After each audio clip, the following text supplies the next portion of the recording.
નમસ્કાર, આપ સૌનું સ્વાગત છે. આજે આપણે એક બહુ જ રસપ્રદ વિષય પર વાત કરીશું. ગુજરાતી ભાષાને એકદમ શરૂઆતથી, પાયાથી કેવી રીતે શીખી શકાય એની એક ખાસ પદ્ધતિ પર નજર કરીશું. કોઈ પણ નવી ભાષા એકદમ શૂન્યમાંથી શીખવી સાંભળવામાં જ કેટલું મોટું કામ લાગે નહીં? પણ શું થાય જો આ પડકારને જ એક તકમાં ફેરવી દઈએ?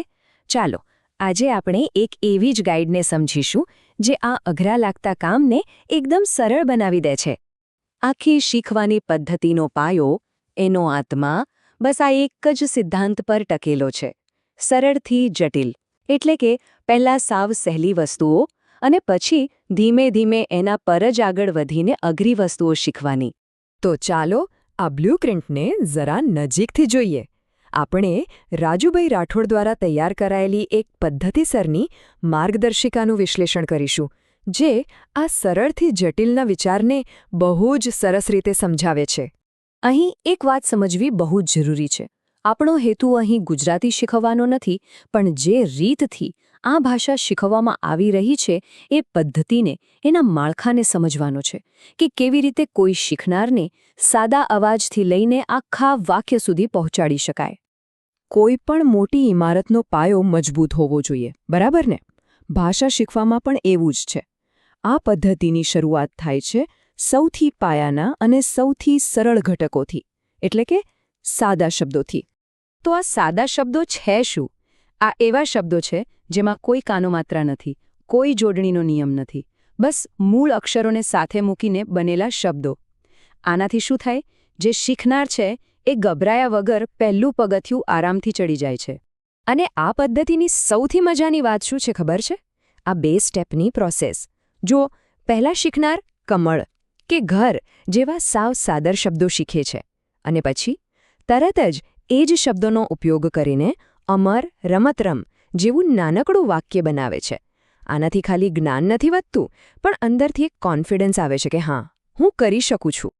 સારું, તો સાદા શબ્દોનો પાયો તો નંખાઈ ગયો. હવે વારો છે એમાં થોડી જટિલતા અને સુંદરતા ઉમેરવાનો. હવે આપણે ભાષાના એક એવા તબક્કામાં પ્રવેશી રહ્યા છે જ્યાંથી શબ્દોમાં જીવ પૂરાય છે. અને આ જીવ પૂરવાનું કામ કરે છે માત્રા. માત્રા એટલે એ ચિહ્નો જે કોઈ અક્ષરનો અવાજ બદલી નાખે છે. એમ સમજો કે આ એ ચાવી છે જે ગુજરાતી ભાષાના અવાજોનો આખો ખજાનો ખોલી નાખે છે. અહીં જુઓ, કેટલું અદ્ભુત છે! એક જ અક્ષર છે, ક, પણ એમાં અલગ અલગ માત્રા લગાવો તો કા, કી, કી, કુ, કેટલા બધા નવા અવાજો બને છે. આજ તો આપણી લિપિની તાકાત છે. એક અક્ષર, અનેક ધ્વનિ. અને જેવી માત્રાઓ શીખ્યા કે તરત જ નવા શબ્દોનો દરવાજો ખુલી જાય છે. શાળા, પાણી, ગુલાબ, આ બધા શબ્દો માત્રા વગર બોલી જ ન શકાય. આનાથી શીખનારનું શબ્દભંડોળ કેટલી ઝડપથી વધે છે એનો અંદાજ લગાવી શકાય છે. હવે આપણે શીખવાની સફરના એવા તબક્કે પહોંચ્યા છીએ જે કદાચ થોડો પડકારજનક લાગી શકે છે, એટલે કે જટિલ અક્ષરો. પણ આપણે જે પદ્ધતિની વાત કરી રહ્યા છીએ એ આને પણ એકદમ સરળ બનાવી દે છે. તો વાત કરીએ જોડાક્ષરની. નામ કદાચ થોડું ભારે લાગે, પણ એનો કોન્સેપ્ટ સાવ સીધો છે.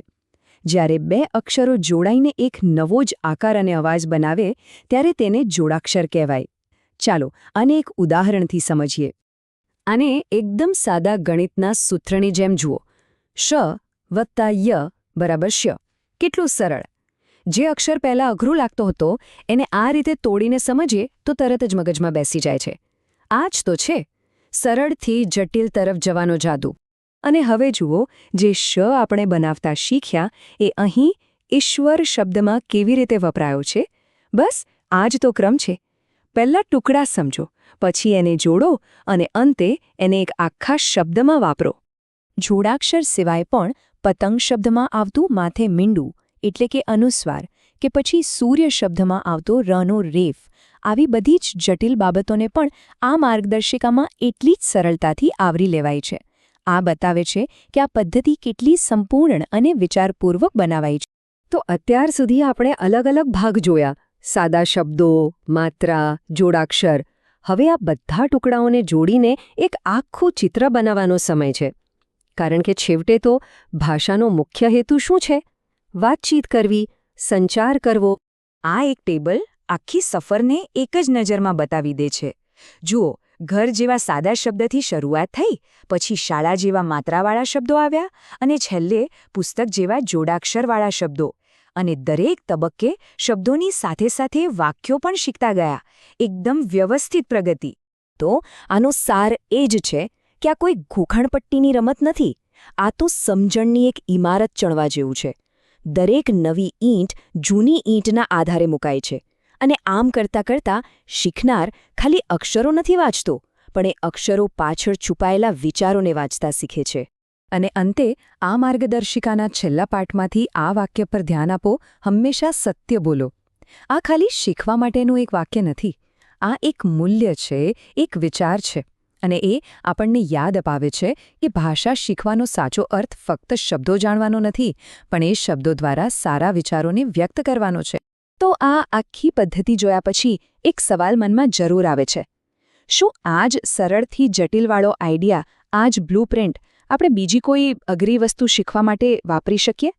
માની લો કે સંગીત શીખવું હોય કે પછી કોડિંગ. શું ત્યાં પણ આ જ રીતે પાયાથી શરૂ કરીને આગળ વધી શકાય? કદાચ આ માર્ગદર્શિકા આપણને ખાલી ગુજરાતી નથી શીખવતી, એ તો આપણને શીખવાની કળા શીખવે છે.